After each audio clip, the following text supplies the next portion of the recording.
lagi kita di channel yang penuh imajinasi, informasi gratis, tidak bayar. Subscribe. Assalamualaikum warahmatullahi wabarakatuh. Apa kabar sobat Kicau Jelata? Mudah-mudahan kita semua selalu dalam lindungan Allah Subhanahu wa Ta'ala.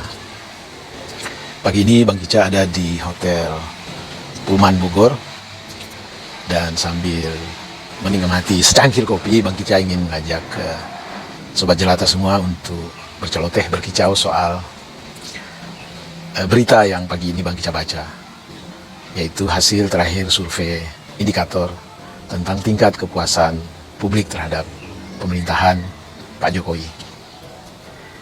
Dan ihwal yang Bang Kica ingin kicaukan pagi ini adalah lebih spesifik, yaitu tingkat kepuasan masyarakat Minangkabau terhadap pemerintahan Pak Jokowi.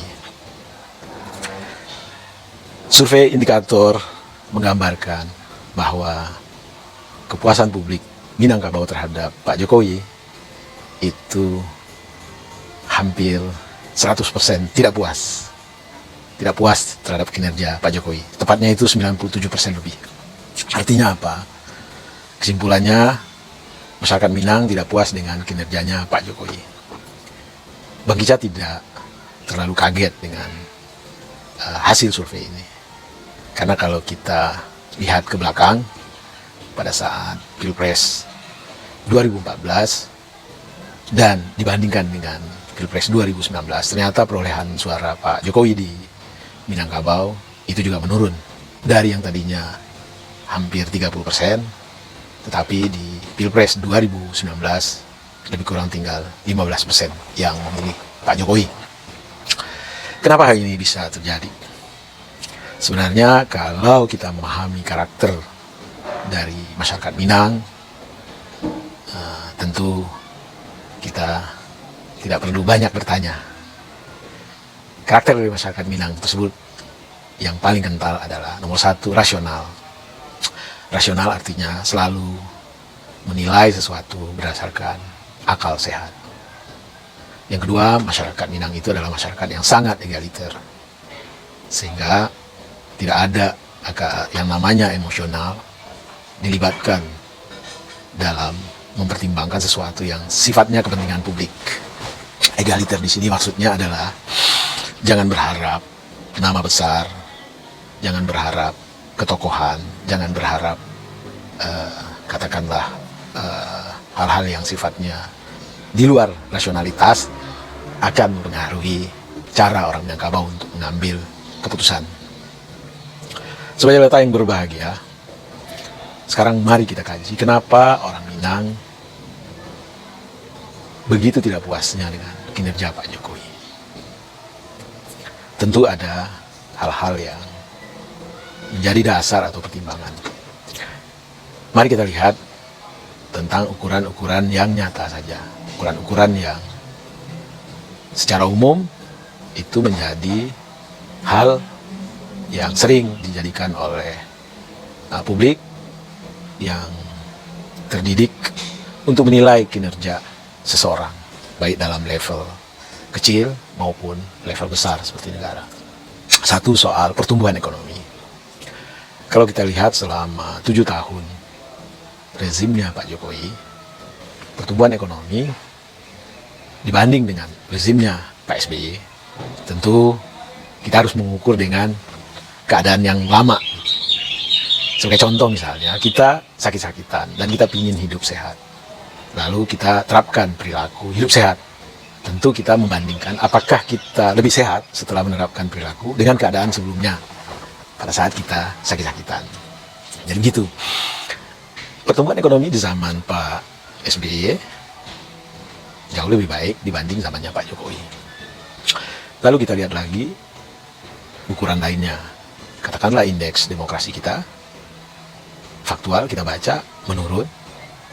Indeks hak asasi manusia juga menurun. Indeks korupsi ya jelas menurun. Ini bukan kata Bang Kica, tapi kita bisa baca, kita bisa cari tahu di media, di BPS. Dan sesuatu yang ukurannya sangat subjektif barangkali yang Bang Kica rasa di 6 atau 7 tahun kepemimpinan Pak Jokowi ini, kohesivitas sosial kita benar-benar sangat menurun. Keakraban kita sebagai warga bangsa sungguh sangat terganggu, dan itu terjadi ya sejak munculnya ada fenomena baru, orang-orang yang disebut buzzer, yang selalu mendengung-dengungkan sesuatu yang mengadu-adu emosi kita, mengangkat-ngangkat hal yang sebenarnya sudah selesai. Kita rajut sebagai warga bangsa bahwa ada kekurangan di sana-sini. Kita punya hukum positif, kita punya Polri yang bisa menegakkan hukum, bukan dengan cara-cara mendengung-dengungkan sesuatu yang mampu, yang berpotensi untuk mencabik-cabik kita semua. Kembali ke soal kepuasan masyarakat Minang yang cenderung menurun terhadap Pak Jokowi, Bang Kicca ingin garis bawahi, bukan berarti itu orang Minang tidak suka dengan Pak Jokowi. Kita harus bisa bedakan bahwa Pak Jokowi sebagai pribadi adalah orang baik, orang yang patut kita hormati, patut kita hargai, dan kita sangat respect terhadap beliau. Tetapi Pak Jokowi sebagai pemimpin, tentu tubuh publiknya berhak kita kritisi, dan itu sesuatu yang wajar di negara demokrasi. Jadi pada kesempatan ini Bang Kicca ingin mengajak, menghimbau sobat jelata sekalian, dimanapun posisi kita, baik Anda yang mendukung Pak Jokowi maupun yang tidak mendukung Pak Jokowi, bukan berarti kita harus berada di sisi yang berseberangan. Kita masih berada dalam satu kapal, dan kapal ini harus tetap melaju menuju Pulau Harapan. Dan ketahuilah bahwa kritis terhadap pemerintah itu adalah hak, dan itu bukan tanda kebencian, tapi itu bentuk sayang, bagian dari hak seseorang yang hidup di negeri yang memilih demokrasi sebagai cara bagi mereka untuk menentukan nasib, untuk menentukan arah hidup. Sobat jelata yang berbahagia, kembali ke soal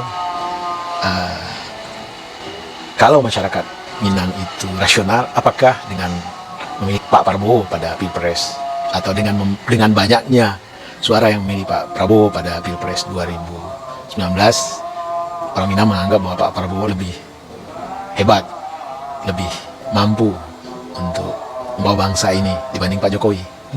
Bukan begitu. Bukan begitu. Analoginya sederhana sekali, bahwa di tahun 2014, katakanlah kita telah memilih Pak Jokowi.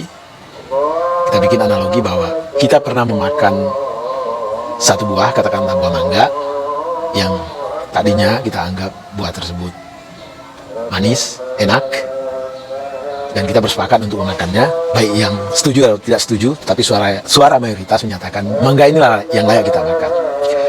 Lalu bagi mereka yang telah mencoba ternyata mangga tersebut asam atau kecut rasanya, dan ada kesempatan untuk memilih mangga baru dengan mangga lama sebagai katakanlah pilihan juga, maka orang yang rasional, orang yang waras, yang pernah merasakan kecutnya mangga yang lama, tentu akan memilih mangga yang baru, meski tidak ada jaminan bahwa mangga baru tersebut akan lebih enak, akan lebih manis dibanding mangga lama. Tetapi rasionalitasnya terletak pada bahwa lebih bagus kita berpindah dari satu keadaan yang kita tidak suka ke keadaan lainnya, karena meski tidak menjamin bahwa keadaan lainnya itu jauh lebih baik dari keadaan yang kita tidak suka, tetapi ada terbuka peluang untuk mendapati sesuatu yang lebih baik. Jadi sesimpel itu, serasional itu. Demikian sobat kita jelata, celoteh pendek kita siang ini, dan sayup-sayup terdengar azan zuhur. Bagi kita yang beragama Islam, mari kita persiapkan diri untuk melakukan sholat zuhur. Wabillahi taufiq wal hidayah. Wassalamualaikum warahmatullahi wabarakatuh.